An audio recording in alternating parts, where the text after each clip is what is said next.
he'll be like, "This song needs to be bigger." I'm like, "Okay, what do you mean big? Like, talk my language here." And he's like, "It just needs to be bigger." I'm like, "Okay."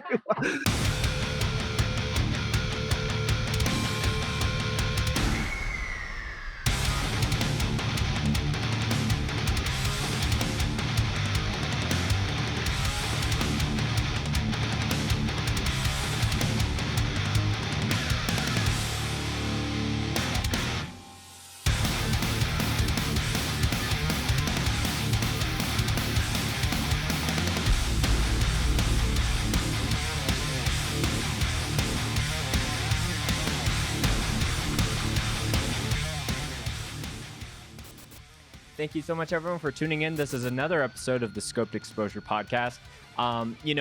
As no matter how long you've been in hardcore, there are certain people that you see that just play in so many bands, and they're kind of like band people, and they're just on the road so much, and they're just doing all these different things and writing some really dope music. And my guest today is someone that I have watched and crossed paths with many a times, but I don't think there's been many times that we've actually been able to sit down and have a chat, even if it was just like a side stage kind of conversation. But I've seen the growth of this person, not only as a musician, and when I was thinking about guests that kind of cover a wide array of different bands, Josh immediately came to mind. So without further ado, we got Josh of VAMACHARA, Momentum, and Twist of Cain on the show. Thanks for joining me, my friend.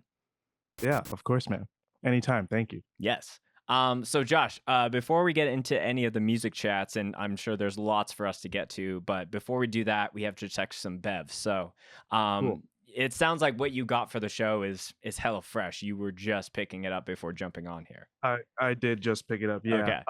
I knew I had to get one. I just had to make sure I was ready. And by the time I got back, I was like, damn it, I'm about to start. So I need to go get a beverage now. But I'm glad I got it. And my bev today is simply lemonade, Okay. raspberry. I'm a lemonade guy. So Okay.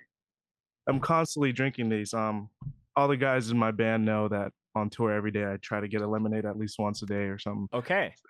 Yeah, this is my bet for today. I don't know very many people that fly the lemonade flag that proudly. Honestly, So yeah. Honestly, it's like I don't really know much people that prefer lemonade over soda.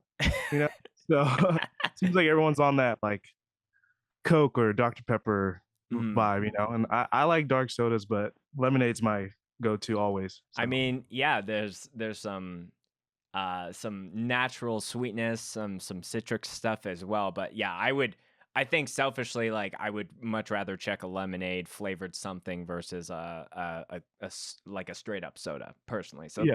that's great.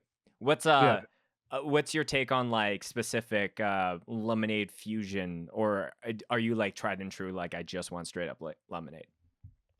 With infusion, my go-to would be strawberry. Obviously, it's like a pretty common lemonade. But this one's raspberry, and I just tried it this year or last year, sorry, and I fell in love with it. It's awesome. Okay. I mean, I'm a fan of all berries, so fan of all berries. Yeah. I know the Calypso blueberry lemonade is like that shit is very, very good. But I don't think I've had that one. Yeah, I don't think I've had the raspberry lemonade. So we're on different lemonade paths, it seems. As long as we both like lemonade, so yes, that matters. Yeah. I'm not drinking a lemonade despite how much good stuff that we're talking about it, but I am drinking a Liquid Death sparkling water. Just where that I'm based in Calgary, but I don't know if you're aware of like the springtime here is like kind of fucked because it's like really cold in the morning and gets super hot in the middle of the day, and kind of like the pressure of all the weather stuff like is really fucking with my head. So I'm like, I need to drink some water and like avoid the coffees and the sugars as much as I can today. No, that works. I totally agree. Over here, it's the same way. It's like super cold in the morning, at night, but during the day, it's really hot, like in the high 70s, 80s even. Yeah. And it's like supposed to be super cold all around, but that's just California for you. Yeah. Well, Josh, I'm really excited to chat. Cheers to you, my friend. Excited to do this. Yeah, excited to do this. Lemonade gang. Yeah. Have you gotten shit for liking lemonade? Someone tried to bully you about that on tour? No, not necessarily. If anything, I give them shit for like For not liking drinking it? soda, yeah, and not liking lemonade, and always being on that like, oh, diet soda this, diet soda that, and I'm like, come on, man, just drink the soda like normal, you know. Right. But I'm just being a hater. I'm just being a hater. Right. Yeah. Um, You gotta I get it. you gotta do a little bit of a bev gatekeeping to to a degree. Right? Yeah. All the lemonade for me, I'll take it all. Right. So Josh, I know that you've probably checked out maybe one or two of these episodes kind of prior to coming on, but any new guests I have on the show, I always like to get a bit of like context about how they discovered hardcore, how they got put in the path of just heavy music in general. Like, let's tackle that before we get into any of like the playing drums and music. So tell me the first time that you were like hearing heavy stuff and how that transported to you on the path that you're on. So, my growing up, I my mom showed me music. Okay, so like I was always obviously in the car with her. She had CDs, mixed CDs, and she would just play like whatever CD she had, and like usually it was either like Eminem or like Snoop Dogg, Dr. Dre, like stuff like that. Mm. And I was heavily into that, like the hip hop stuff. And then one day she started playing System of a Down, Toxicity. This was like 2002, 2003. And I was like, damn, this is crazy. I just find myself bobbing my head like as a little kid. And then she went on and showed me Linkin Park. And my dad was also into rock. So he showed me like Metallica, AC/DC, and like all those bands, and went on from there. And I found myself like having a huge interest in it because my dad always was playing it and he played guitar. So Okay. seeing him play guitar and always like having music in the house was good for me. Like I liked that it was around me all the time. And also my grandpa, he always played oldies. And so growing up around that, it's just like music was around all the time. Mm. And it stuck with me in a way that was like it's like sentimental, because like it reminds me of like the good times, when I was a kid, had nothing to worry about, and just music was just my favorite thing. Mm. And I it took time for me to realize that like I wanted to do music. Um, but within that, like I like grew so fast because of it. Mm-hmm. Does that make sense? Yeah, You know? totally. And I like the picture that you're painting as far as like music is like the sensory connections that we make when we hear different like it could be anything from like a TV jingle to like a sound effect from like an old Right. school like a flip phone or whatever. But like those transport us to like certain times in our life, and so anytime I hear ABBA, I think about like my grandma who only had ABBA playing in the car when she was like driving me like to a friend's house or Mhm. whatever. So yeah, it's Right. very it's clear that your parents were already like a few degrees off of just like the heavy music that you're maybe a part of now. But yeah, I like how you kind of mentioned that it was like playing music is almost like therapeutic because it brings you back to like growing up times and that Exactly. childhood youth for you. Yeah, yeah. And like when I got into heavy music, it was like through like just my family. Like my friends were not into that. My friends were like just into like whatever was on the radio at the time or whatever like they heard. Hmm. And my uncle like showed me Slayer, and I was like, what is Slayer? And like I first heard it and I was like, wow, this is crazy stuff. Like this is heavier than anything else I've ever heard. Hmm. So and then from then on I started discovering like that there is a heavy music, there is a genre of that, and like there's many bands. And um I guess from there I started finding out about more genres growing up. And when I got into like middle school, that's when I started meeting like friends that were kind of into the similar music that I was. So, Hmm. like I said, like growing up with music around me, like I started to learn more about it and discover more of it, you Hmm. know? So, Yeah, I also like how you mentioned how a lot of your friends, maybe in the earlier years of going to school, it was just whatever was on the radio, and that's like right. such a thing that I always have to catch myself where there's like when people say with people who are a part of hardcore, there's people who are like, exclusively listen to like old stuff, or there's a lot of people that are like really avid and they're trying to find new music. But then, like, even outside, if you go outside of the hardcore scene, there's just whatever's the top 40 is the only thing that people listen to. And their, Spotify Wrapped is always like, whatever, was top of the charts versus like, I feel like hardcore is almost, once you discover it, it kind of like opens your mind to the exploration of music. And like, to me, there was always like almost a weird nicheness of like, oh, like I want to listen to the stuff that no one else has heard. Because then when you get to like talk about that with your friends, they're like, who is this band? And how have you been the only one in our circle that knows about it?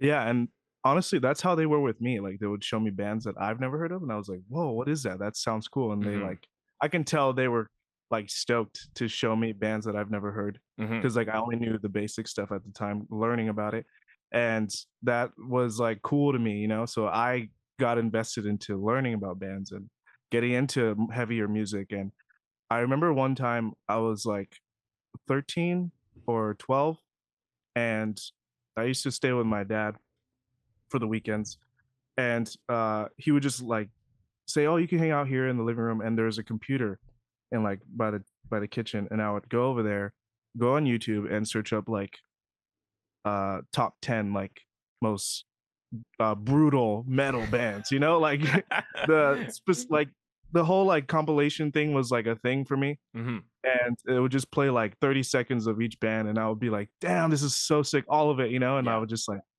I remember like It, specifically like writing down the bands that I liked mm, off the 30-second clips, you right. know, and then Yeah, it's like the finding out. Windows Movie Maker like font that's like overtaking Yeah, the screen. exactly. Yeah, with like the font fading in and fading out, like it was awesome, you know. Mm-hmm. And like Yeah. I have to make sure the volume was down because I didn't want like the other family hearing that I was listening to crazy like pig squealing music and stuff like, Yeah. yeah, it was crazy. They're like, I showed you Slayer, but what the fuck is this job for our cowboy shit? Yeah, literally, the Doom EP, man. That Mm-hmm. was like a mind, like it made me like get into that genre, you know? Mm-hmm. Like Yeah. so Doom EP would be the top 3 of that Okay. era. Yeah. So, you mentioned that your dad played guitar, and Yes. obviously you play guitar in one of the bands that I listed at the top of the show, Twist of Cain. But I think my initial introduction to you was that you played drums. So, did you start with guitar and then move over to drums, or was your dad like, maybe you'll play the drums and we'll jam together? Like, talk to me about that first instrument shit. So first instrument for me was guitar. I wanted to learn guitar. He played guitar all the time in the house, like here and there, and I thought it was cool. Hmm. And he would cover a bunch of songs and just for fun, you know. And like I always told my dad like, "Hey, I want to learn guitar," and he was like, "Do you? Like it's hard, you know? Like can you?" And I was like, "Yeah, I can." And I finally like there was like a guitar lesson thing at my school at the time after school, so I would do that and try to like learn chords and stuff like that. So I really got invested into guitar, and this was around the time I found out about Metallica. Mm. So I was learning Metallica songs and becoming heavily invested in playing like just guitar music, you know? So guitar was my first instrument, and it was like also the fact that my dad wasn't really like he like supported me in it, but he didn't like really give me the full like spiel on how to play guitar and like learn it right. You know, he would just show me what to do. Mm. And from that I took it and I took it upon myself, like I said, to go on YouTube and learn how to play guitar. And YouTube helped me, honestly, Hmm. through music and playing guitar. So it's kind of crazy how I result back to YouTube for that. And Oh yeah. yeah, Original YouTube, like not the you watch one video now and then your entire suggested is all of that. It was like yeah, I think we're about the same age, and it was the exact same thing for me where it was like I would watch Silverstein was a big band for me growing up, especially being like a Canadian band as well. And then I would get all of those like alternative, like emo adjacent kind of bands like it was such a natural place to actually find the spider web in the connections, not just like whatever was popping at the time nowadays. But so were you learning by ear most of the time, or were you like trying to find the tabs and the guitar covers to learn how to play? Uh, yes, and I learned tabs through like the after school like teaching. I had Mm. this guy, his name was Mr. Isaac, and he played guitar and he was all about like classic rock, 70s, 60s, you know, and he would say like, "Yeah, come by after school." I was in 5th grade at the time. Oh wow, okay, you were really Yeah, so young. I was Yeah. very young, yeah, and he would be like, "Come over every Friday, you know, like you and your friend could come and I'll teach you guys a little like a riff or something." And I would come and like bring my acoustic. Well, I would bring my dad's acoustic, you know, because I didn't have one. Right. Um, he wouldn't know. He was at work. So, uh, but yeah, Mr. Isaac showed me like a G chord or a C chord, and I was like, "Oh, okay, this is not fun," you know, like at first. And then he started playing like "Smoke on the Water," like he played the riff, like showing off. And then I learned that instead. And he didn't know until the next Friday. He was like, "Okay, did you practice your chords?" And I was like, "No, but I can play this." And I played the riff he played, and he was like, "You know, that's cool, man, but that's not learning guitar, you know, Right. like the right way." And I was just like, "Come on, man, I just want to play like the cool parts, you know." Right. And then eventually, like shortly after, I started like realizing, okay, I need to learn the chords. I need to know what's like, because Guns N' Roses, that's all they played, those major chords, you know. So Mhm. I was like, okay, I need to learn these because like I want to cover these songs, you know. Right. That was my main thing. Covers on YouTube was like so cool to me, you know. Yeah, like it's funny. It was I burnt through 4 different guitar teachers because it was like they just wanted to teach me chords and scales. And like hindsight, I kind of wish that maybe I spent some early time to like do the scales because like I can do a I can do a hardcore solo is what Mhm. you know. I'm sure you know what I mean by that. It's like where it's Yeah. kind of like I know what to expect, but it's not like anything blistering or crazy. Um, but at the time, it was like me just bringing my iPod and being like, how do I make this sound? And it would be like, you know, some feedback thing or hit the top of the headstock or like, how do I play this riff? And luckily, one guitar teacher actually stuck around and he played in bands before. So he was like, this kid just doesn't want to do like, you know, like he wants to play in drop D. He doesn't want to play in standard tuning, you know? Yeah, yeah. Yeah. That was a whole thing too, the drop tuning. Like that blew my mind when I first heard about that. Hmm. But yeah, teachers are, I don't know. When I was like young, I was just so eager and ready, and Hmm.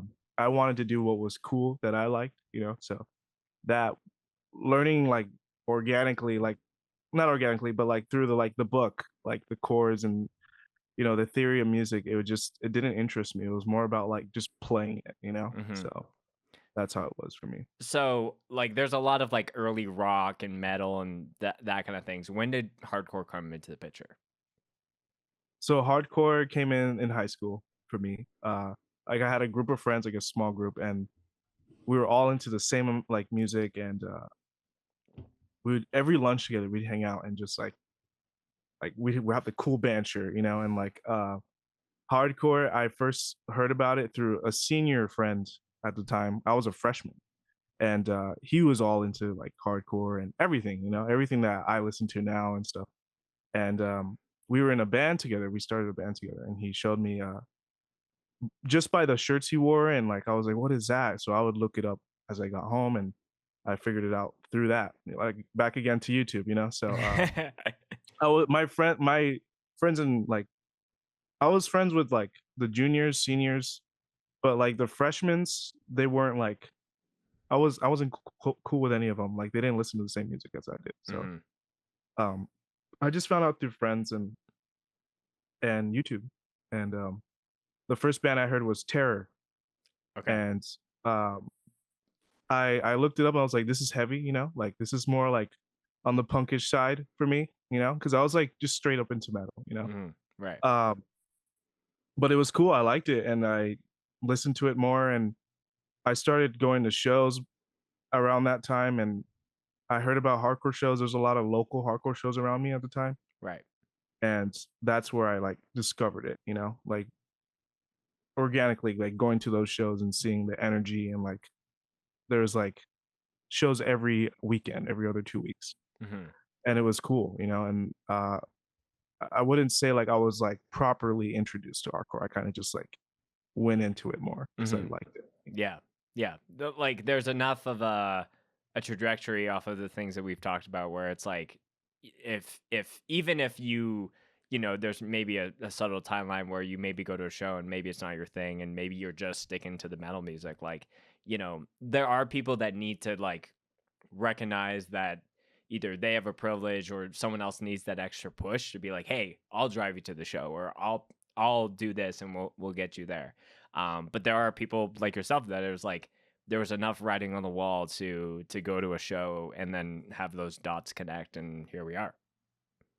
Yeah, it's crazy, honestly, because like you didn't think you'd wind up here still, like because of hardcore. You know what I mean? Like Right.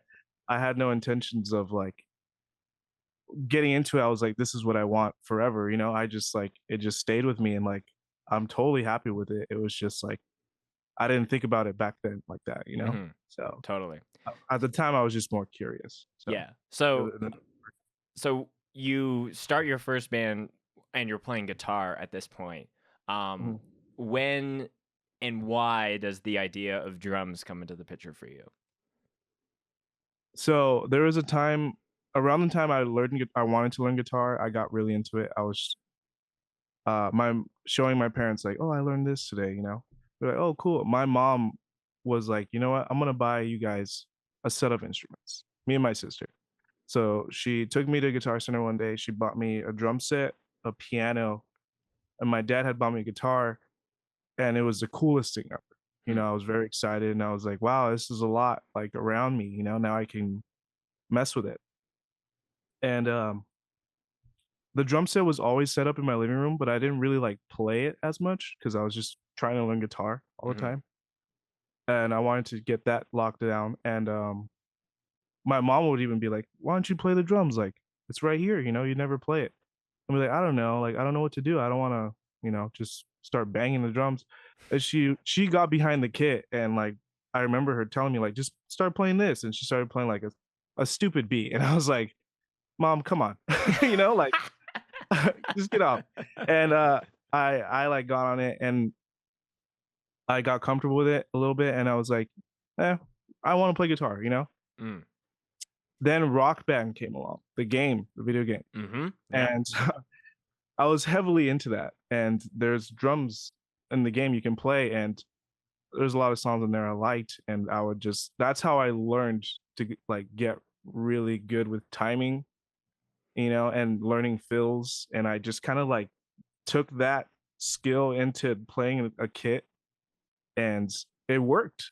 It Hmm. worked so well for me because like I invested hours into playing Rock Band drums growing up, so And your mom's like, "We got the real deal, like right over here." yeah, she's like, "Why are you playing that? You're not gonna learn anything." I'm like, "Mom, this is fun for me," and it worked out for me. So Hmm. it's just it sounds silly to say a video game helped me, but it did help me become a drummer. Yeah. Well, So like I don't think it's silly at all. Like there's like the last time that was brought up for another interview was Cole from Scowl. And like it's to me, any person that is able to practice something even through an unconventional means is like, like I'm sure Pearl and Tama and all those companies, like as soon as Rock Band came out, like maybe it wasn't the sales and all that was like astronomical, but the trickle down effect is undeniable. Like I don't and I think the difference with Rock Band compared to like maybe the other instruments is there's a bit of a disconnect when you're playing like you're pressing buttons and hitting like a exactly. little thing. But when you're doing the exact same motion, but you don't have maybe the density of like hitting an actual tom or like the cymbals, like I feel like the Rock Band drums are probably like 80% and way closer to the real deal versus like I'm trying to just tap this little switch, when I'm playing through the fire and the flames or whatever the fuck. Exactly. Mhm. Yeah.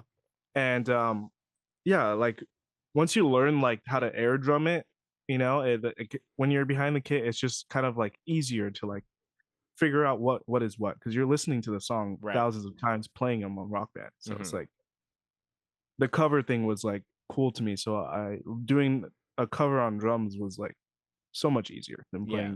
learning guitar riffs And and were stuff. you playing Rock Band drums with, your family, or your friends would come over and you guys would like do the whole band shenanigans, or were you just solo playing? Mainly solo playing. Okay. There were a couple weekends where I've told my friends, "Hey, let's play Rock Band." They're like, "I don't know how to play this."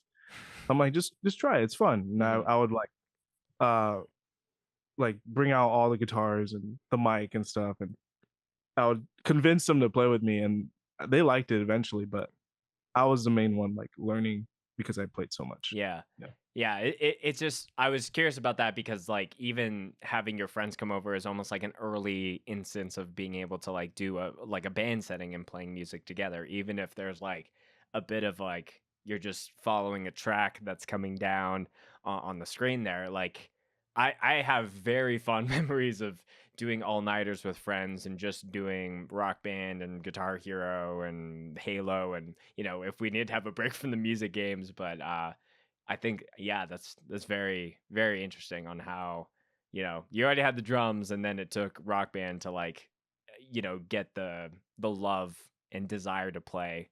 Um and shout out to your mom for being like, "Hey, I'm gonna get behind the kit and make a fool of myself to Yeah, to yeah. get Josh into it." Because then otherwise we wouldn't have all these great records that you're a part of.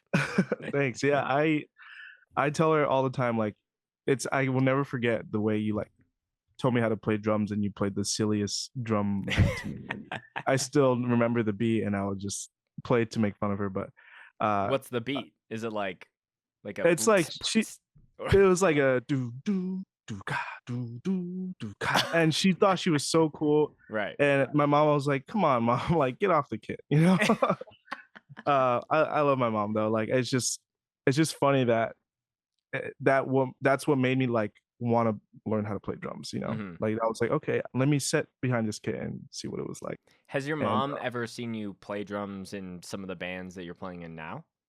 oh yeah, multiple times, Mhm. a handful of times. She was very supportive about what I wanted to do, like with music, Mhm. and no matter the music being crazy or anything like that to them. Yeah. She was all about it, and she thought it was cool that I had this like drive for it. So Right. I totally like appreciate that she like helped me learn. Totally. Uh, Um, and I love that we're unpacking a little bit about like starting to play guitar and like really wanting to do that. And obviously it's cool to see you come back around to that with Twist of Cain, but I think that at least when I was listening to like I feel like your drumming style, there was always like this element of like it wasn't just like, oh, I'm just only playing the beat, Like I felt like there was something else that you were adding into it. And maybe just like I don't know if you think this, but at least just off of what we're talking about, it feels like some of the guitar tendencies where it's like trying to have a certain riff go a certain way or having stops and little accents, like that's very to me guitar oriented. And I kind of hear that on some of your drumming. I don't know if mhm. you agree or disagree with that, but um, I don't know. That's to me maybe something that is a little bit unique in your play style. Honestly, I agree with you. Like that's how I write the drums and guitar. Like when I write drums, I imagine myself playing guitar with me, you Mhm. know? And when there's a stop here, I stop with the drums as well because I feel like in sync when I'm writing in my head. Uh and I try to make it like tasty, but sometimes I get carried away and adding stuff, taking stuff out. Uh but my intention with writing that like music or like hardcore stuff, I want it to be fun Mhm. for me to play. And I always like picture myself if I was playing this riff and I hear drums, I'd want it to accent with me as well, Mhm. you know, as far as the rhythmic side, with things. Uh and like I like to be in like a little technical sometimes, and sometimes there's no call for that, but it's a challenge for me. So that's why I like take it upon to like bring that to the table as far as writing. Yeah. Uh but it's hardcore as well. So it doesn't have to be like math or anything or like robotic feel, but it's just like fun for me, like playing all like drums on Rock Band, learning all these fills, like it like expanded my ability to come up with similar stuff or like learn that I could try like the left side of things, like take a left turn when it's not supposed to be A B music Hmm. structure, you know what I mean? Right. So Yeah. Yeah. I think that there's a little bit of it's a double-edged sword at times because I think that the syncopation that you can take on the rhythmic side, as you were saying with the drums and the guitars, is really what makes good bands become great bands, in my opinion. Because it feels like everything is unified, and it's like not just 4 or 5 dudes that are just all kind of playing the same part, but kind of doing their own thing. And at the same time, there's also the other side of the coin where it's like having certain songs that are like this is the song for the bass to really showcase, and everyone else kind of takes a bit of a step back, as far as the craziness of the drum beat or the guitar is even out of it altogether. um but yeah, it's kind of like some I'm sure that there's been times where you had to pick your battles as far as like how crazy can something get for this band or for this part, because right. yeah. It definitely is a battle for sure, but once you get that locked in, like I feel like the like you said, the syncopation of everyone playing together, it sounds cool, Hmm. and I'm mainly about like wanting it to be interesting all the way through and fun, not Hmm. very much like, what is going on? You know what I mean? Like I feel like some bands just want to show off the whole time and be crazy, and that's cool too, but like it's just not in hardcore, Hmm. I feel like that's hardcore about like the energy and the fun, and I want to keep it like in between, but also like do stuff that's not really like how do you say it? Like I don't want to say cliche, but you know what I mean? Like it's Like not cookie cutter or yeah, to exactly. like I think that great songs, no matter the genre, they have to like keep me on the edge of my seat to a degree. Like you want to be like sometimes I would catch myself at fests, even like, before I was playing in bands where I would like kind of air drum to the drummer. And if a drummer did something that like didn't anticipate to Didn't do. do, but it was way cooler, I was like, whoa, this band's crazy, you know? See, So, it's funny you say that because like that's happened to me before, mhm, or like a two step we play, and then the next measure comes in, and they do something totally different than the mosh part that would usually come on, right. and I'm like, oh, this is interesting, that's cool, Mhm. and that's crazy you say that because like the air drumming thing, like that happens a lot to me too, like in my head, I'm like, okay, this is a halftime beat, and then it does like a different like time signature, and I'm like, oh, that's awesome, Mhm. but it's cool. Are there people that you air drum for regularly? Like for bands that you're playing with, and then are there certain people that are just local to you that you always see like air drumming your parts? I'm just kind of because we're on this air drumming tangent. I'm Yeah, curious yeah. on who you've caught air drumming to your shit before, and who's caught you. Um, I've been air drumming, like, going to shows, I always air drum.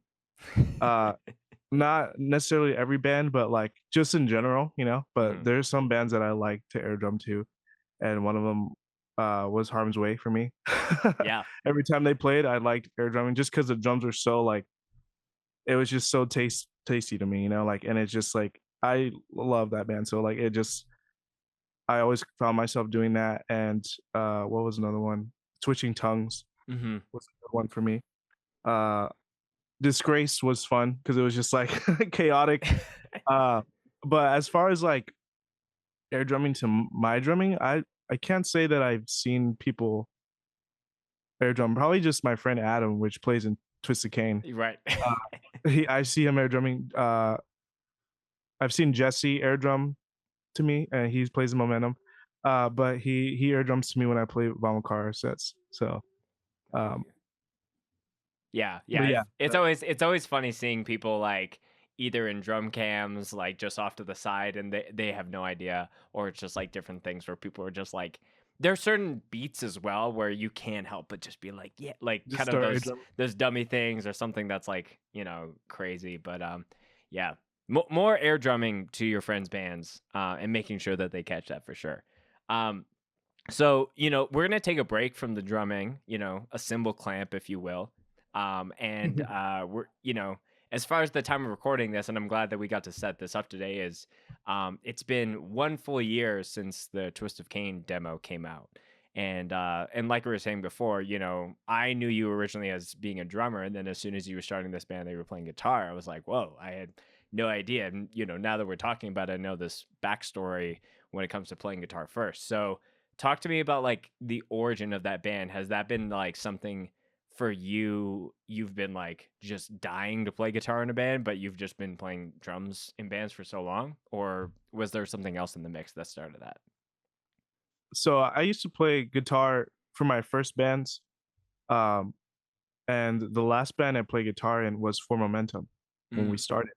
So Oh, originally, you played guitar Momentum before okay. exactly, yeah. Originally, I was a guitar player, and I wrote Bliss with my friend Carlos, and we did like a summer tour thing in like 2017.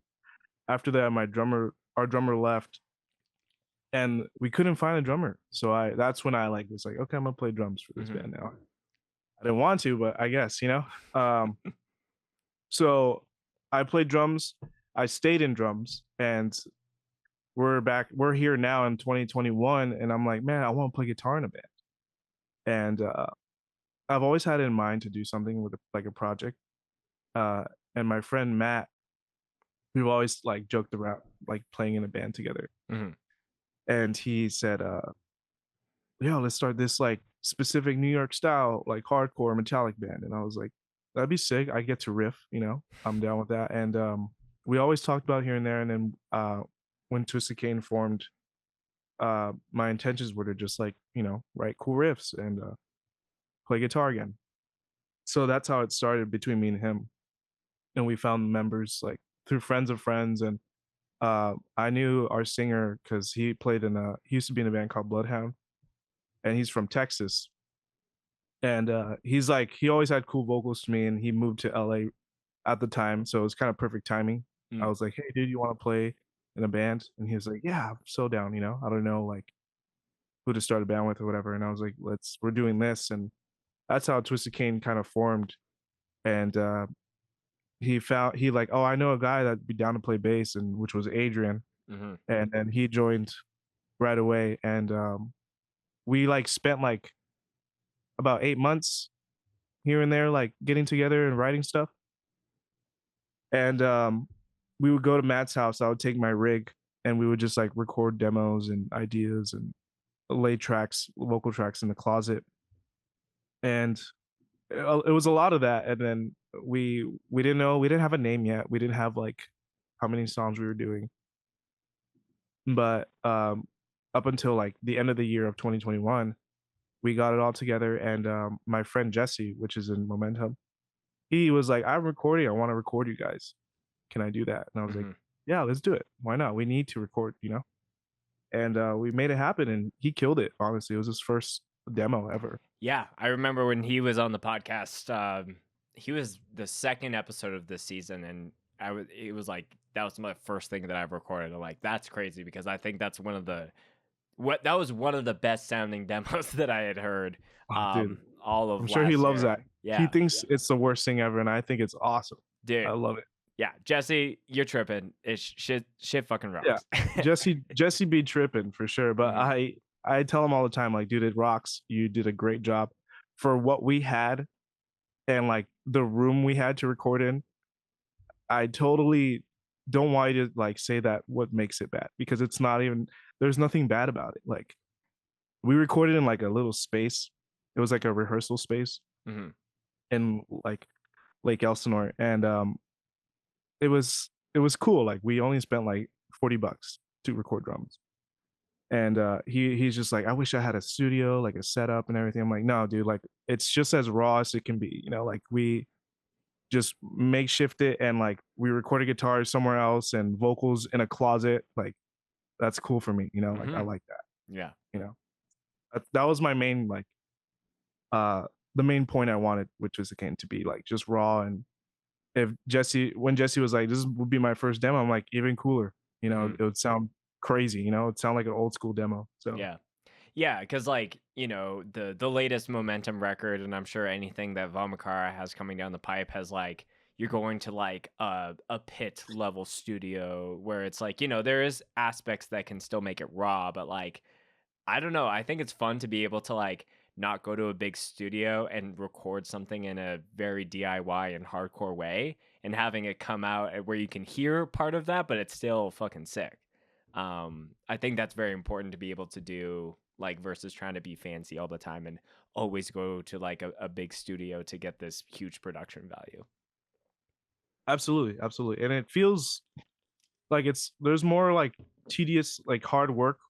Not hard. I don't want to say hard work because it's all hard work, but I'm saying like making it happen and like doing with what you can. It like just like reminds me of like how it was for me when I was when I was a freshman, like Hmm. starting a band, recording in a garage and stuff like that with one mic, shitty mics, you know. So like being able to do that again with my friends, it was cool, you know. Hmm.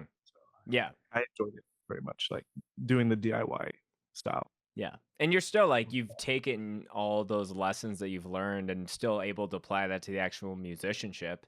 And I don't know. I think that there's different things where it's like obviously Jesse's gonna like critique his first, real deal recording session to no end. But like I think I'm sure there's lots of people that had heard it that are probably like, oh, this is fucking sick, and just assume that it was at a big studio or whatever it was. Um Yeah, but again, I think we're on the same page that being able to have it be a little bit more like um let's just figure it out together versus like, okay, we're going to the big studio, we're in the big drum room, and then we're going to move over to here, and then there's the fancy vocal booth and the fucking Nespresso coffee make, like, just to have it mhm, super DIY and just like almost making it not efficient is almost more fun, if you know what I mean. absolutely, Hmm. absolutely. And I think it's you learn a lot too in different ways with like doing it like at an actual studio and doing it in a garage or in a closet, you know. Totally. So I totally understand. So It's cool. the demo's been out for a year today, and I wanted to go back because I remember when we were doing the Scopies, which is our like year end like hardcore award show, and I was like, the Trust of Kane demo has to go on there, and I think you guys came in you were second, but you were very close to clinching the first spot. There was a lot of Twist of Canians who seemed to come through and were voting, and Oh, was that based on votes? yes. Oh, okay. Yeah. Crazy. I didn't know that. I thought Yeah. it was like picked by you, you know, like Oh, your no, no, favorites. no, no, no. No, Okay. everything is so how it works is like I curate like a rough list, and it's always like what happens is that people are like, how could you not include this record or this band or Mm, or whatever? But this is our second time doing it. So I was like, okay, I'm like, there's gonna be some undeniable things, obviously, but then there will be things that I like, bounce off my friends to be like, hey, like, am I missing anything? Is there a bias in any of these picks? But all the votes that come in decide. So I'm pretty sure maybe I can even check while we're recording here. Because the winner of the demo of the year was Weapon X, and mm, um, the demo is sick, but I definitely think that there's a little bit of people who know of who are like big fans of like the Garrus and the Knock Loose mhm. gang who are voting for it, which like Yeah. I'm a firm believer in uh being able to have a positive thing for a side project because of all the work that you've done previously. But Yeah. yeah, so out of 430-ish people who voted, Weapon X was like half of that, but then you guys were like 30.3. So 131 people voted for demo of the year. And I think that Wow. category was, oh, it's choose up to two, but like Okay. I kind of think if there was like only choose one, maybe would be a little bit more split. But I don't know. But yeah, like I think it's such a great demo, but like with it being out for an entire year, like reflecting on that and the response to it, and it's and you guys haven't played a lot of shows is the other crazy thing. Yeah, and like the fact that it's been a year is crazy because I feel like we've played a good amount of shows. Usually, like when you put a demo out, there's not like people aren't hitting you up. Like people don't want you on shows yet. They don't know who you are, you know. Hmm. But I had the advantage of my friends booking shows and the demo coming out, and they put us on like good shows, and that was cool. Like I appreciated that very much, and it helped us like get our name out locally, you know. Hmm. So we want to make it a point to not overdo it and play all the time, just because like we only have 4 songs. We're gonna play the same set every time, you know. Right. We have more stuff in the works, and we want to work on that too. But after being right, it's funny because right when that demo came out, we did a little like tour run with Momentum in Texas, coming to California, and it's silly to think about it because the demo had only been out like 2 weeks. So like this band was just no one knew who the fuck we were, you know? Right. Like it was just like it came out of nowhere. But luckily our vocalist Isaiah is from Texas. So Mm. all his friends knew about us already because Isaiah.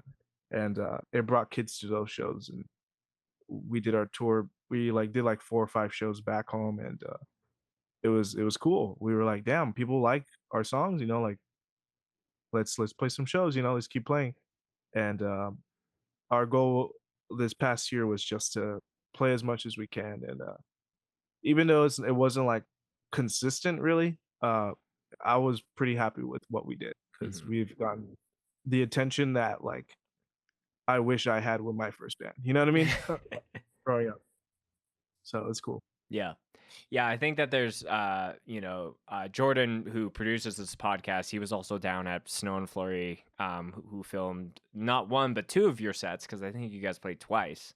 We did before, yeah. And yeah, just seeing like the odd little things. But I hope that you guys get to do like some more touring and some more things, because I think that at least from the demo, it's you guys have like some sauce, and I hope that gets shared and you guys get to do some more shows in the year to come. Thanks, man. I'm stoked about it. The new stuff, I'm ready to like put new stuff out. Still working on it. It's been a little crazy like the remainder of last year. So I just been trying to make time for it, but it's a little rough when momentum's been also crazy the Yeah. last year. So but Twisted Cane's down to tour. We like touring. We all like playing shows. So yeah, we're excited about it. Hmm. I'm sure there's more that you can't say about new music than stuff that you can say, but is there anything that you want to say on that? Whether it's going to be this many songs, we're recording it with so and so again, or for the first time, it'll talk to me about that, at least what you can. Yeah, of course. We have like a 2 songs in the works right now. We're probably gonna do a 2-song release, 2 or 3 song. Not quite sure yet, but we want to put something out very soon because like it's been over a year now, and we have some shows lined up. And this summer we're hoping to do something cool, like maybe like a fest or something like around locally, or maybe do a little weekend run or something. Hmm. But we're gonna do a 2-song. We're gonna record with Jesse again. Yes. Uh, he is like, "You are my band. You can't record anywhere else." And I was There's like, no "No, way in dude." hell you're recording with anyone Yeah, else. yeah. Yeah, He is dead set on wanting us for everything, and yeah, yeah. I That's was like, really "Yeah, funny. I love you too, dude, but all right." I guess.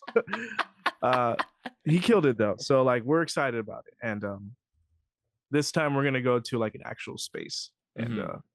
do everything there, hopefully. And I just love just you are my band. Don't even think about recording with anyone he else gets ever. so mad when I tell him like we're gonna go somewhere else, dude. Sorry, Yeah. and he's just like, "Man, fuck you, dude." Like after all I've done for your Yeah. demo, I'm like, All right, I'm just fucking with you, man. Like, Yeah. we're gonna record. No. We love Jesse. More bands should record with Jesse for sure.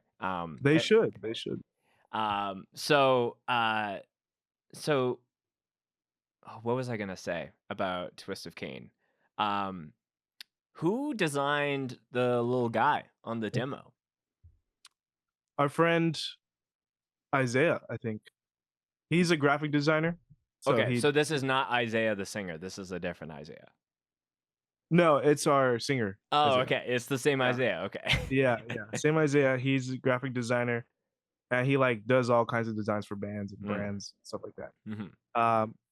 But his friend came up with the logo, and I'm not sure if he also came up with the gun guy, but I think Isaiah came up with it. I'm not Mm-hmm. sure. Don't quote me on it, but it was either him or his friend that did our logo. I know he did our logo for sure, like the first logo. Yeah. Because like Uh, the gun is not like just a straight up, like it seems like more of like a blaster of some Looks like, kind. yeah, like a blaster, like a Yeah. ray gun or A something. ray Yeah. gun, yes, yeah. Like something out of like Jimmy Neutron or something. Yeah, exactly. So at first when I saw it, I was like, oh, okay, it was cool. It fit our logo. Mm-hmm. So we kind of just went with that. And yeah, he designs most of our stuff. So does our bassist, Adrian. He's a designer as well. So he does like the Twisted Cane stuff, and Isaiah as well. So Man, like speaking as someone who also has a very talented illustrator and graphic designer in his band, that is such a pro. To be able to have someone that's like, oh yeah, I'll just design everything. It's exact, and it's even though I feel like they just have a pulse on exactly what is right. Not to say that you can't find someone to hire and commission to do that, but like it's so easy just to be like, hey, I doodled this. You're like, do you want to throw it on a shirt or a hat or whatever? so easy, dude. Yeah. Honestly, it's like it's relieving for me because like I'm the one that has to hit up the designer guy or find him, Right. But in like my other bands, but with Twisted Cane, we have two designers and they're on it, dude. Like they have different variants, different logos, different artwork, and I'm like, this is sick. We get to pick, and that's it. We have options. Yeah, we have Right. so many options. Yeah. So it's cool. I appreciate it, and they have the vision, so it like works out for us. So it's a good thing to have. Yeah. So, you were mentioning on like Twisted Cane, you guys want to do more stuff, but it's not even just the logistical challenges of your own schedule. It's other there's other people that play in other bands, and it seems like there's a bit of like a long distance connection with your singer. Is he in Texas now, or is he kind of back and forth between LA and Texas? So he lives here in LA now. He lives in Long Beach.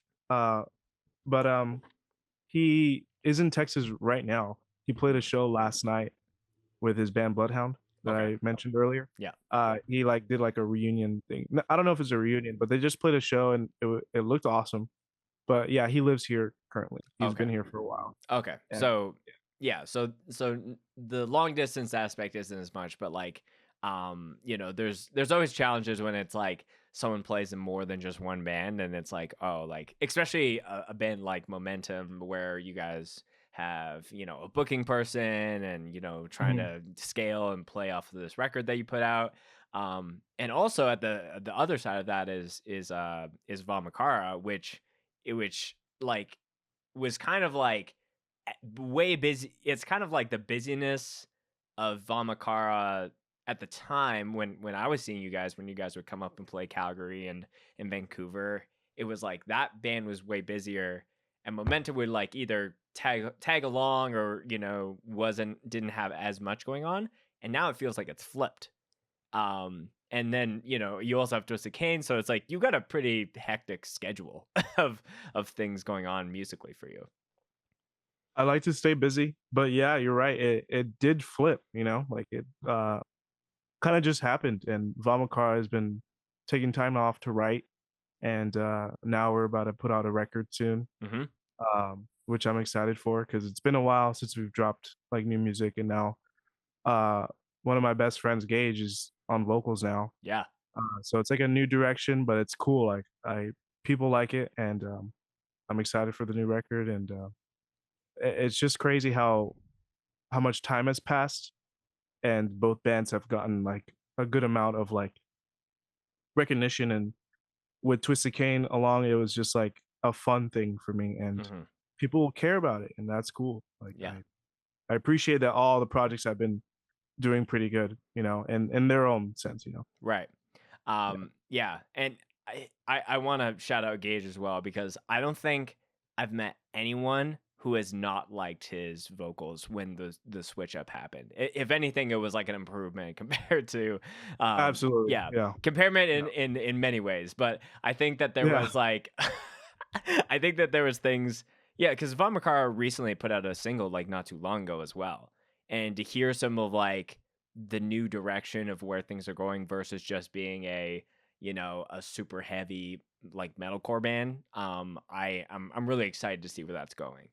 Um, but just going back to my original point, it's like I feel the same way when it's like I have, things with Scoped and then I have my main band and then I start a and it feels like everything's rising and that can feel a little like where am I giving all my attention to? And I'm the same as you. I love to stay busy. If I don't have something on the go or being able to know I did something today that helps move the needle forward with a band or this, like if we didn't do this podcast today, I'd be like, man, like I would just get in my head about it. But that obviously comes with this challenges of like, hey, this has to take a break for a little bit because momentum's going to be out on this long run or vice versa. So like, what are the things that you do to stay organized, like stay level headed, keep your sanity in check when all these Mhm. things you feel are rising to the top? Um, I do work a lot, so I that takes me away from wanting to do music stuff all the time, and I feel like that keeps me sane because like I also have life shit to do, Right. and that like just keeps me in check on being like not wasting time. Hmm. I do like to hang out and stuff like that, but after a while, it kind of gets like, okay, I'm not doing anything productive for what I want to do and what I need to do. Mm. So I just tell myself like, just do good at work, and uh when I have my time off, I can focus on the music. And when the music takes over, I'm ready to just focus on that as Hmm. well. So I wouldn't say there's like a remedy or something that keeps me sane because I do get like stressed and overwhelmed sometimes.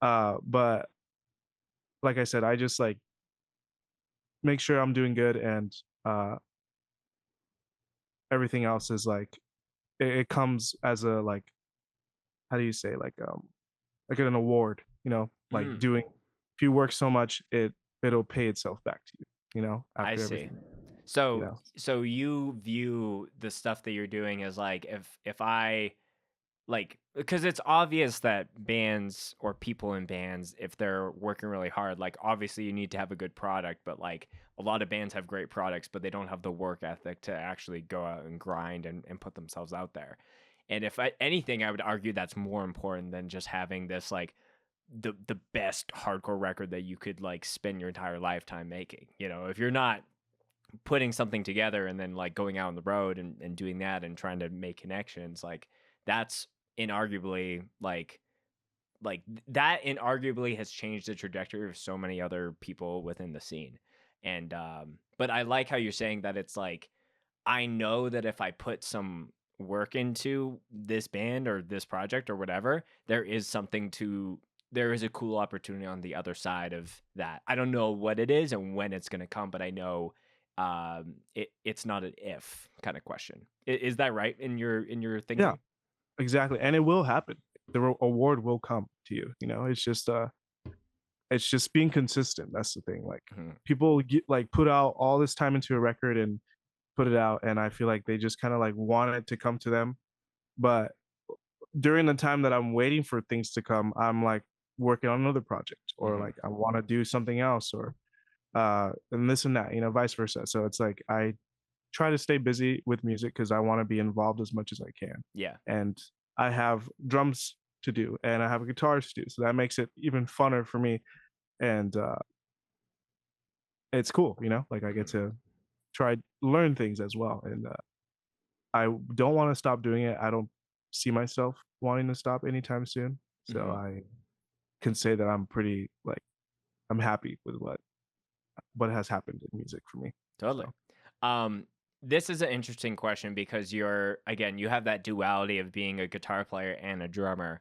I'm sure anyone who's either played guitar or played drums or has been in a band in general has had someone, usually a guitar player of someone who's not the drummer, explaining to the drummer, we want to like do that, like they're mouthing the drum part to you. Mhm.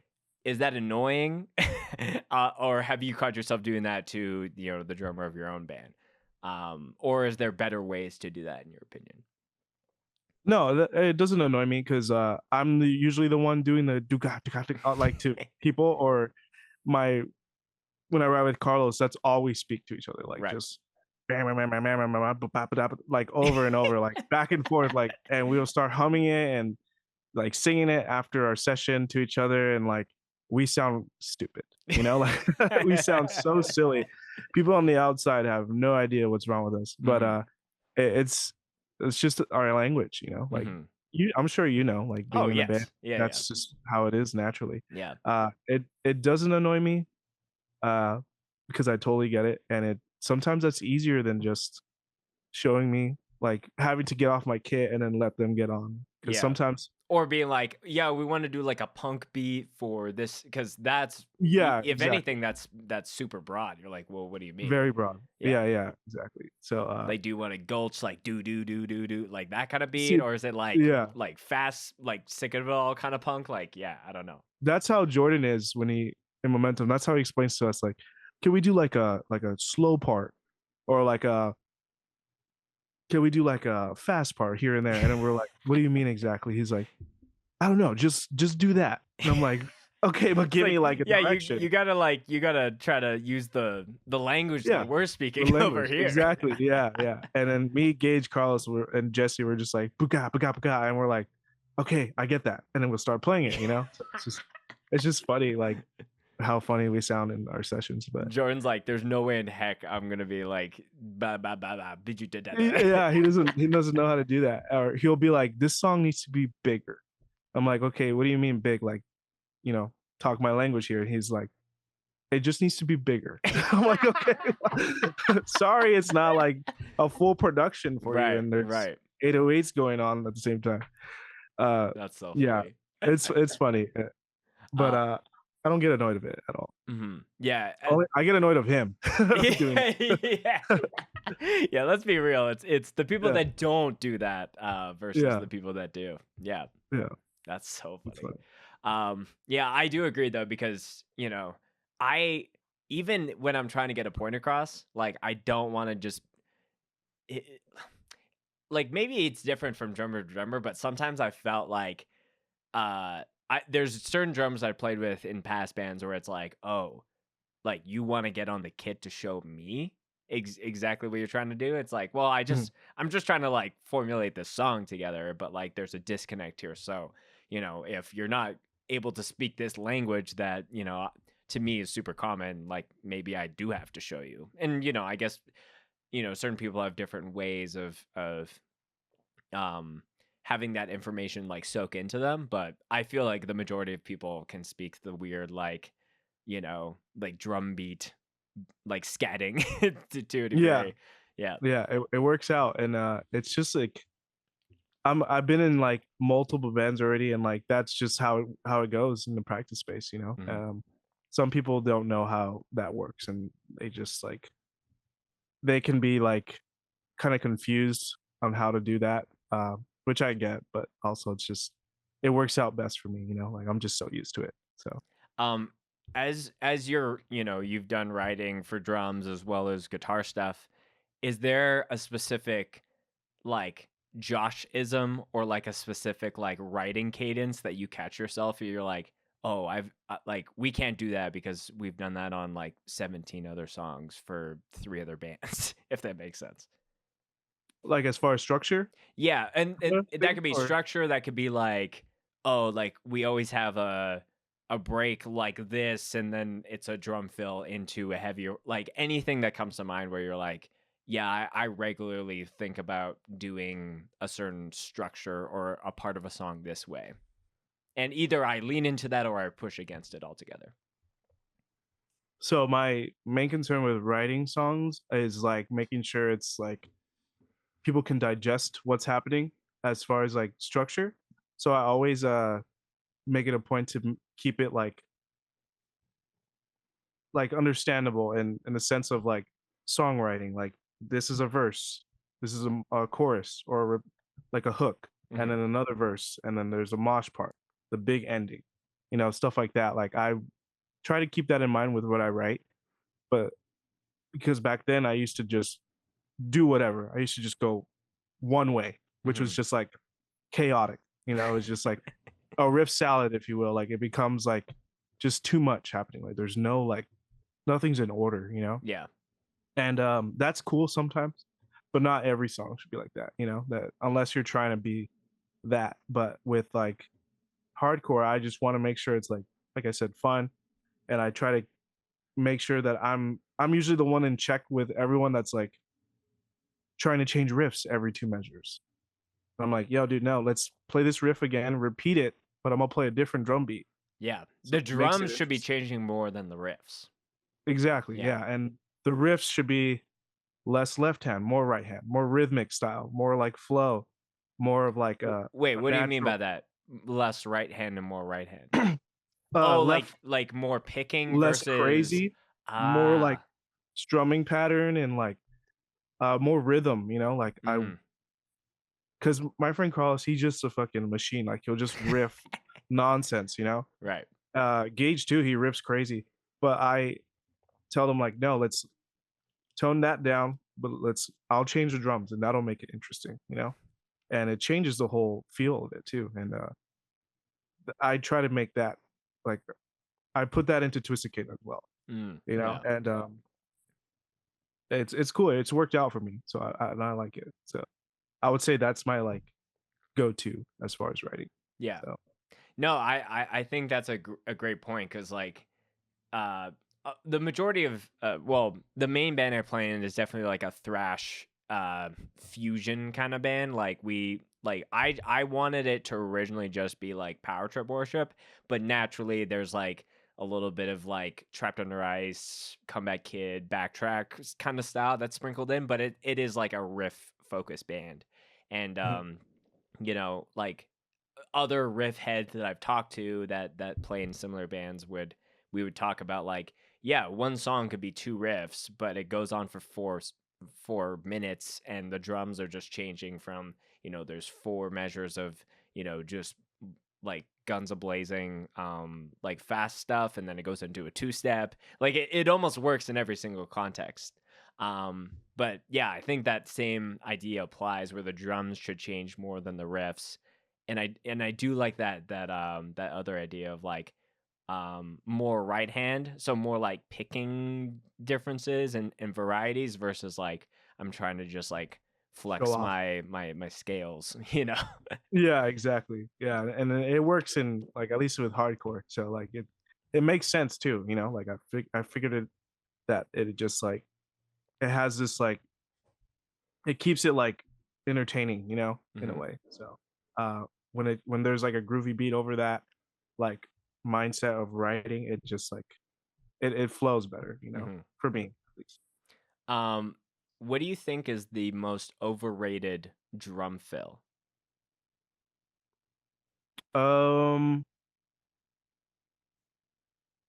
Overrated drum fill. Like, what's a drum fill that every time you hear it, you're like, "That's so lazy" as a songwriter? Because you're less of like a drummer or guitar player, and to me, you sound more like a songwriter. So I feel like you pick up on like it's almost like a vibe kill when you hear a certain drum fill. There's like like some fills that I'm like kind of like, oh, you could do something cooler. They don't like piss me off or anything. I totally get it if like you're just trying to do like a straightforward fill, because I do straightforward fills sometimes, and there's like a straightforward fill I do in a Hereafter EP, and like I wish I had changed it, but I just did it. And every time I hear that fill, it just reminds me of that. And Mm, it's like a it's like snare, rack, snare, floor. yeah. Such a simple fill, but it's just like I wish I did something cooler. So that's the only fill that I could think of that's like it's been done too much, you Yeah. know? I'm not I saying stop, but you know, but spice it up a little bit. yeah, spice it up. You can there's a lot of time there you can do to like add different shit, you know? Hmm. So that would be it pretty much. Yeah. I like the yeah, I feel like there's a lot of people that shit on like just a classic snare roll, but I almost feel like that's like like a timeless thing to lead into a good part.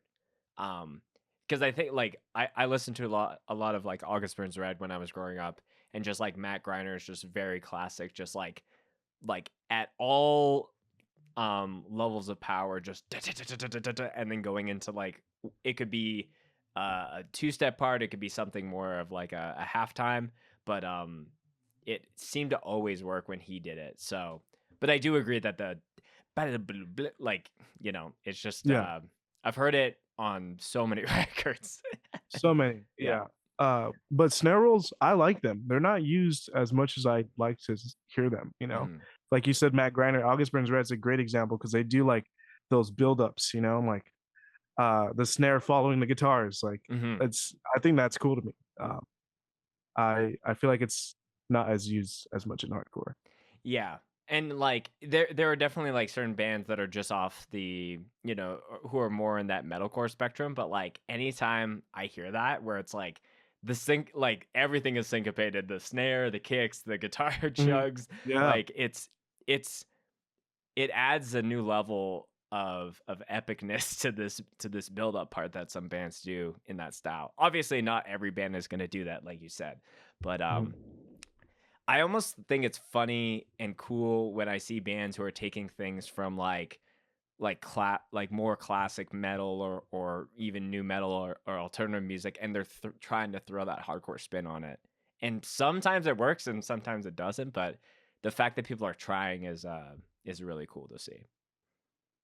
Definitely. And it's just it's nice to hear something that's like something that works, you know? And it's like it works out for like every live show. And if people are into the band and there's like a certain feel that's like a key to the song, it's like people are waiting for that part, you know? And Hmm. I think that's cool when bands use that. You know, Hmm. it's not like cheating or anything. It's just like it just works. Like why not use it, you know? Hmm. Um, so I totally am all for it. Yeah. Um, have you done a show yet where you're playing drums? Like you've played many a shows where you're doing VAMACHARA and Momentum back to back. Maybe there's a set in between for you to take a break. But have you had a show where you've done Twist of Cain and drumming? So you've had to bring both your drums and your guitar shit to a gig. Yeah, it's happened multiple times. Oh, dude. It's the worst. Drums by itself is a hassle already. Hmm. But when I do Twisted Cane Momentum, like that tour we did, uh, it was a nightmare. I told Jesse, you know what? I'm using all of your shit. I'm not bringing anything. I'm gonna bring my drum stuff, and that's it. Hmm. And he's nice enough to let me use his stuff for the Yeah, Twisted Cane set. But that's a when smart move. yeah, dude, because like it's just too much to load to unload, and uh, it gets tiring. You know, once you've been playing so many shows, it's just like you know, it's Yeah. like a job at that point. Well, it's also like I have to like keep tabs like on my shit, even if I'm like, there's a gear room and it's in a secure spot, and maybe you're not in a place where you're thinking about like, oh, I should maybe check if the back door is secure or Yeah. whatever. But like, Mhm. yeah, it's like I am trying more because traditionally there would be a lot of shows that I would be playing as well as filming. So it's like I have all my guitar shit and then I have to bring my tripods, my cameras, and it's like I'm trying to do a little less of that where I can be, either playing a show or filming a show. And kind of keeping a little bit separate because it's like, okay, my camera stuff's over here. with my guitar stuff, but then it's like it's not in a good place, and I don't want to put my camera stuff where everyone else's gear is, and and I can't imagine how much more it is if you had a full half stack and then all your drum shit as well. Like that's too much. Yeah, just imagine having to do that. And losing gear is one thing already, like people stealing is another, and it's just like me having to like worry about that after, before, it's just like it Yeah. gets tiring. So but I mean, lately I've been like backlining gear. Sometimes I just let my kit on stage all of the show, and Hmm. everyone uses it. Just makes it flow better, or vice versa, and Yeah. I try to keep it less hectic as possible. Yes. Yeah. I Yeah. like anyone that offers that is a saint, because no one's Same, asking yeah. you to do that, but like it does just make things go so much. Like I don't want to go to a 5 band local gig and see fucking 4 or 5 drum sets that are built Yeah, like and it's always motherfuckers with like the 2 kick drums and the rack, like a million cymbals the and giant bar. Yeah. yeah, exactly, and it's just like, come on, man. Yeah. And at the same time, it's like, okay, we get it. We all have, someone's got a Mesa, someone's got an Orange, and then to Yeah, times that by 2, like just like I can't imagine what bands did before gear chats. right. It's crazy because I used to go to shows, like, at, like, actual venues, and they would change over quick, and there'd Mhm. be, like, a team, like, stagehands and crew. There's not that in local shows, No. and, nothing pisses me off more when a drummer finishes their set and they just walk away from the kit. They don't even take their cymbals off if the kit's being shared. Right.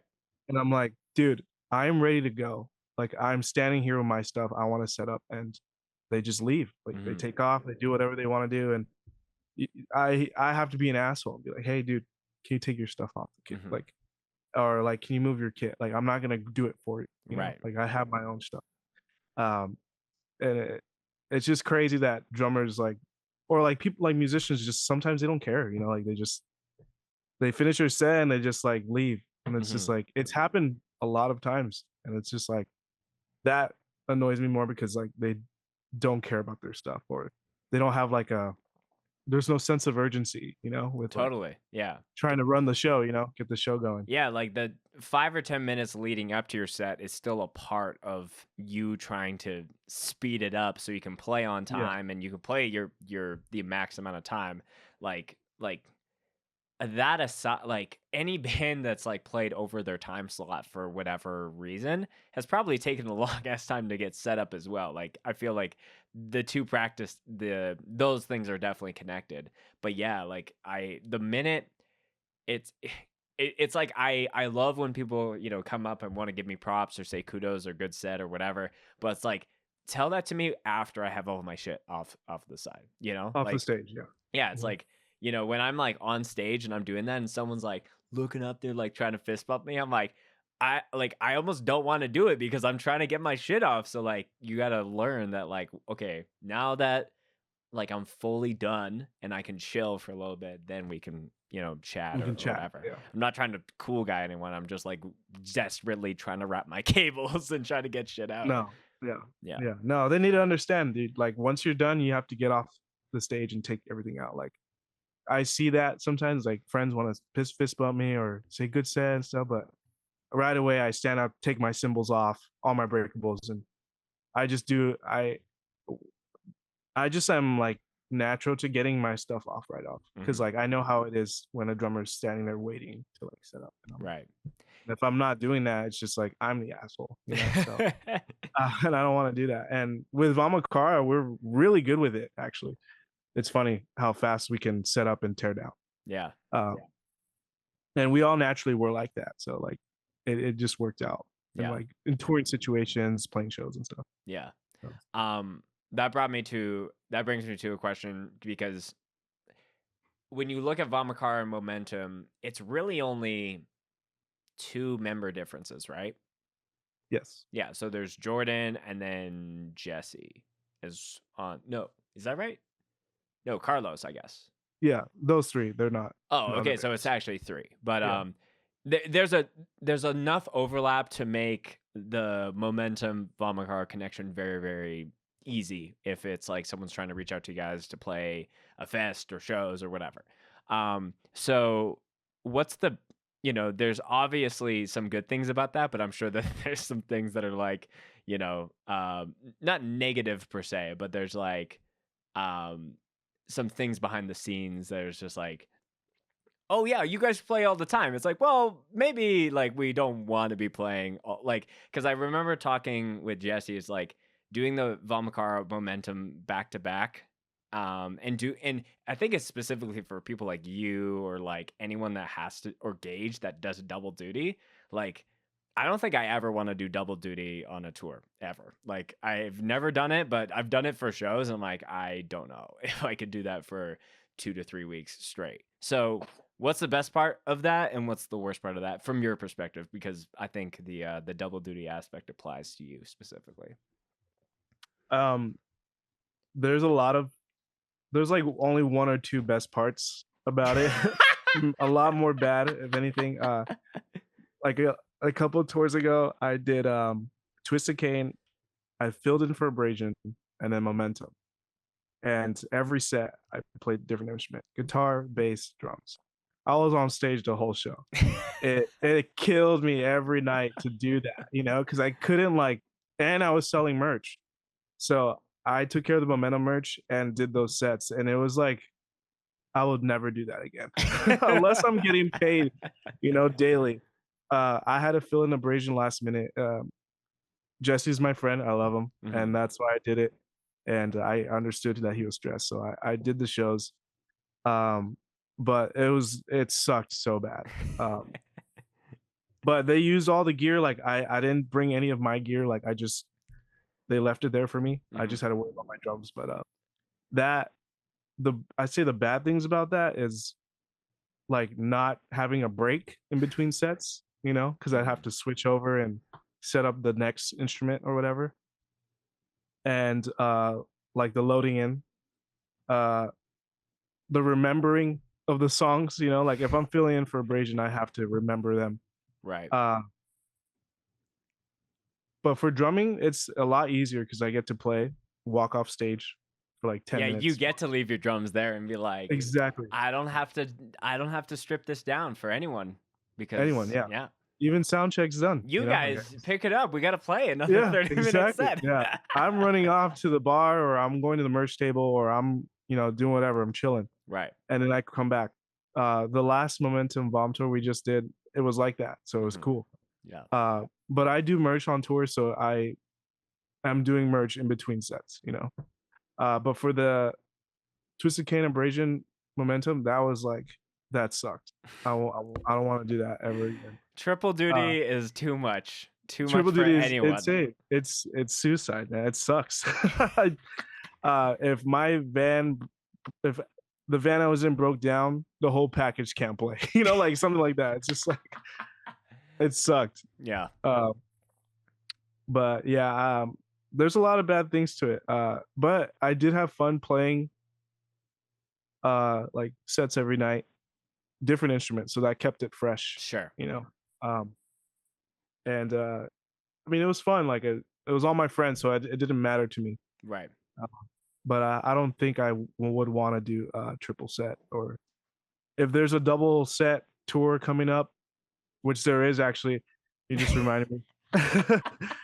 Or it's a triple set. It's a triple set tour. I can't say what it is, but it's a triple set tour. You literally said, "I'm never doing that again," and and I have to do it again. I have to do it again. And funny enough, like they're back to back, like two of them are. So I'm like, fuck. I just need to clip this part of the podcast to remind you, anytime that you do this going forward, be like, hey, you did say you would never do this. You're gonna keep telling me that next time we run across each other. Right. Dude, it sucks. I don't know why. It just reminded me that I have to do 3 sets. But yeah, man. I mean, it's cool. It's not cool, but it's cool. You know what I mean? It's cool when you have cool people alongside you to be able to like go through all of that with. Yeah, because if it was just like I'm just filling in or I'm getting, even if I honestly feel like even if I was getting hired to play 3 sets in a row, I think I wouldn't really entertain that as much because unless I was getting paid bank and was getting to play with like ginormous bands and getting huge opportunities, but like if it was the same level of shows, but it was just like random people or random people that I wasn't really super connected with, um like I think the connections and the memories that you get to make, like the fourth show into a triple set tour and you're like collapsing mid song because of how like overloaded you feel, like those are things that at least you can laugh about with people immediately versus like trying to get all up in your head about it. Yeah, absolutely. And a major like big respect to the guys that do that, the people that can do double duty and like there's a lot of musicians out there in hardcore that do that already. And it's like they make it seem no nonchalant and like I guess I got to do that too and like step up to the play and prove myself I could do it. But there are times where I get so tired, playing drums especially. Like I don't know how Sammy did triple duty every night because like I thought about him doing it for the Hands of God Oh, World right, Dream yeah. Tour. Like 2 drums sets and vocals, like that's crazy. Yeah. Like that's a whole nother level. Using my voice would just ruin me, and drumming. Like And he's got sometimes like I think at the time, like I don't know the order, but I don't think it was like drums vocals, and maybe it's switched on different nights of the tour, but like could you imagine having to drum 2 sets and then sing? Like that's crazy. yeah, it's nuts. I can't believe he did it. It makes sense why the bands toured together, but like, damn man, I hope he got paid or something because that is nuts. Yeah. That's nuts. And I'm Sammy's sure. a high energy guy. Yeah. You know how he Yeah. is already. I'm sure that if he ever comes on the podcast, I'd be like, "How like do you, like what drugs are you Yeah, on to be right. able to do something of that magnitude?" That's crazy. He's got to be doing crack or something. That's insane. No, he's naturally high on life, and that's cool. Yeah. He is very much a high Awesome. on life motherfucker Yeah, for sure. he's awesome. I salute him for that one because Mhm. that's a lot of guys do it, but Sammy's just insane for doing that. I think the only other triple set um uh the brave soul that I saw do it was Isaac from Knocked Loose doing Knocked Loose, Inclination, and Weapon X at Wild Rose Hardcore Fest this past year. And you've played in that room before, so you understand that Mhm. it's like it's a sauna. It heats up so quick. Like the Oh owner yeah. of that space was like not turning on the AC. Like it was bad, bad news. And so I was like, I think after when Noct was setting up, because he was like he made some story about it, like 3 sets, Hardcore Fest, no AC, and then he was setting up for Noct, and I was helping Sonny film, and I was like, so third one, last one, and he was like, bro, I am cooked, like I'm just, it's so bad, but Already soaked. oh Yeah. yeah, it was already soaked. I think after Weapon X, it was the shirtless Isaac, and that carried into Knock Loose as well. But yeah, just heat and exhaustion. But hardcore is also a subgenre where when adrenaline kicks in, you can do some crazy, crazy shit. So Yeah, absolutely. Was that same day, like one day yes, fest same day. that year? Yeah. Okay. It wasn't 2 days like the last previous ones? Oh, so yeah, this past year it was 2 days, but they had it split. So if anything, he did Inclination and Knocked the night before in Edmonton, Okay. and then came Mhm. down to Calgary to do 3, just adding the Weapon X one to that. So Insane. yeah, That's nuts. yeah, But he's playing guitar for all of them, right? yeah. So, At the very least, he's just riffing. But yeah, yeah. That's cool. who That who's sounds done more fun. who's done the gnarliest 3 set thing? It might be Sammy. The 2 drums and vocals sounds a little out of this world. Yeah, straight up. I think because Gold's probably headlined that and Drain was direct and then Hands of God opening. So Yeah. he did drums, vocals, drums. For all the So people that are watching or listening, if you've seen or if you've done 3 3 sets back to back in one gig, there will be a box on this episode where you can say what you Yeah. did, how gassed you felt. Jordan, if you can make a note of that, because I feel like that would be a hilarious thing to pull the people as that know about the 3 set wackos, that brave doing that gauntlet of work. That's crazy, dude. Yeah, like what is wrong with you? That's just it's just torture, man. Mm-hmm. I'm over here doing it too, but yeah, it sucks, man. But hey, it's hardcore. Shows. They're It's fun. hardcore. Yeah. Yeah. Josh, we're heading towards the end of the interview. So the last question that I ask every guest is always the same. Let's end off with a favorite mosh related story that you want to end on. So that's anything that's first your head. Could be gruesome, wholesome, something that happened at a show that you were playing or just attending. Whatever's first to your dome is how we start to end the show.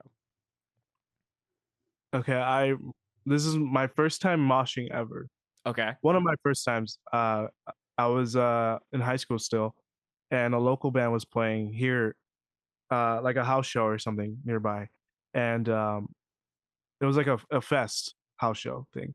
Um, all my friends started moshing. Like this band was cool at the time, and I was like, okay, I'm gonna go in, and it was pouring rain, and the show was outside, so everyone was soaked. Oh, okay. And it was a dirt floor. It's like there's just dirt everywhere. So you can think of like mud and like just people stomping all over and everyone getting wet. And I was like, you know what, screw it, I'm gonna jump in. The first second I jump in, I like try to like do like a backswing. And when I guess I leaned down a bit, and as soon as I did that, this dude, Terrence, he used to go to shows back in the day, he would mosh crazy.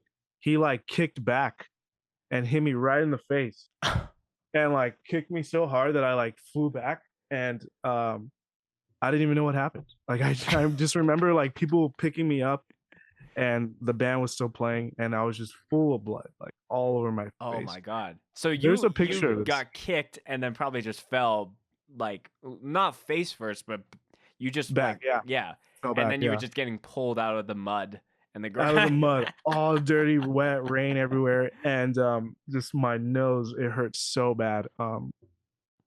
And I was like 14, 15 at the time. Mhm. And it sucked. That was like the craziest, like that was the first time getting like hurt in the pit. Mm. And I've been hurt a couple times, but that was probably like the one that like it made me realize like, oh shit, like this I could get hurt moshing, Yeah. because it seems so fun from the outside. Yeah. But getting kicked to the face is not, it's not good. Not good. So, At least you got it out like very early in your life very versus early, yeah. much later. Yeah. Build up Yeah, some 'cause later on. early mosh awareness. Yeah. Later on, I didn't get hit for a while, so that had to be my first one. That was like down. Yeah. Yeah, there's a I love the visual of just it's like battlegrounds and like people would be like army crawling through the mud and all of that and then you're just like, all right, it's my chance, and then you go and Yeah. just get Boom. Yeah. It's a second in, dude. Like not even the time to like swing or anything. Yeah. As soon as I got it. Not even one swing? God. No, not even one, dude. I didn't mosh the rest of the night, and I think I didn't mosh for a long time until I was like, you know what? I need to learn how to mosh and know when to mosh. Yeah. You know what I mean? And maybe not when it's pouring rain and it's mucky and I can have a little bit awareness as far as, the things that are going around. But props to the band for playing through the rain. That shit's really cool. It was a cool fest. My friend threw it, and like there was a little tent on top of them, but everywhere else outside was just rain and mud. Yeah. It was cool. I guess at that point it's like, well, we're all soaking wet, so it's not like the end of the world, It's not like, oh, there's a weird line where it's like, if it's starting to pour rain outside and you're like, oh shit, and it's instinctual for you to try to find like some cover. But when everyone gets soaked for whatever reason, you're kind of like, well, this is the way it is. This shirt is just a part of my skin right now for the next little bit. But yeah. Yeah, That's we were cool. all high school kids too, so we just were like, fuck it, you Yeah, know, we're here to have fun. yeah. The next time I mosh, I made sure it was in a venue. Yeah, So, with a floor that's yeah, floor and clean. everything, Yeah, more space, you more know. So space. Yeah. yeah, Well, Josh, this has been a really fun chat. I'm glad that we got to finally, set this up. I think I hit you up to be on this podcast a long, long time ago, and I know that everyone's got crazy schedules, but I do appreciate you giving me the time that you did. All the links to all the bands that you're a part of and all your personal stuff will be in the description and in the show notes. But if there's anything you want to shout out, or anyone you want to shout out, anything you want to plug, or anything you want to send the people off before we wrap up, the floor is yours, my friend. I'm gonna keep working on music. Twisted Kane has new stuff coming out soon. Same for VAMACHARA. We have an album coming out in this spring. We're gonna try to tour as much as we can, and keep doing the thing. And as far as momentum, we're gonna tour as well, and we're gonna start writing new records soon. And that's pretty much it. And shout out to my friends. Shout out to like everyone in the local hardcore scene where I'm from, for always like backing my bands and helping us out, and vice versa. And yeah, and that's pretty much it. Yeah. Yeah, I selfishly, I think a really cool part of this podcast is, we, again, I said at the top of the show, we've crossed paths so many times where I've gotten to see you play, and, gotten to film your bands and to hear a lot of your backstory and to explore some of the inclinings that I felt, at least from an outsider, but, confirming that through our conversation has been really, really cool, Josh. So thanks again for coming on the show, bro. Thank you, bro. Appreciate you having me for real. And next time we see each other, we can talk more. Yes, exactly. Finally me. I Exactly. feel like we didn't get to properly meet at the last fest Yeah. that we played. Yeah. And I'll be sure to bring a lemonade. Thanks, dude. Yeah. I'll grab you a liquid death. Oh, dude. I Yeah. feel like the next time we see each other, it needs to be only lemonade. So Only lemonade. Oh, okay. yeah. There you go. I'll just bring you a lemonade that I like, and then you tell me. A lemonade swap. Yeah, exactly. Cut to us doing that in whatever fest in 2023. Yeah. There's. I hope we get to like play one of them again, Yes. like the Canadian fest, because I like going to Canada. Yes. It's always a good time. Except the last time was crazy. You know about that from Jesse. We did talk about that. You were Yeah. the lost passport. Yes. That layer thing. of that shit sandwich. Yeah. So I was stuck in Toronto in the city at the embassy Yeah. for hours, and meanwhile, Gage broke his leg and guitar broke. And go to listen to Jesse's podcast where we talked. Like it was very important for me to time capsule that the behind the scenes of all that. But go listen to that podcast, dude. That's a wrap.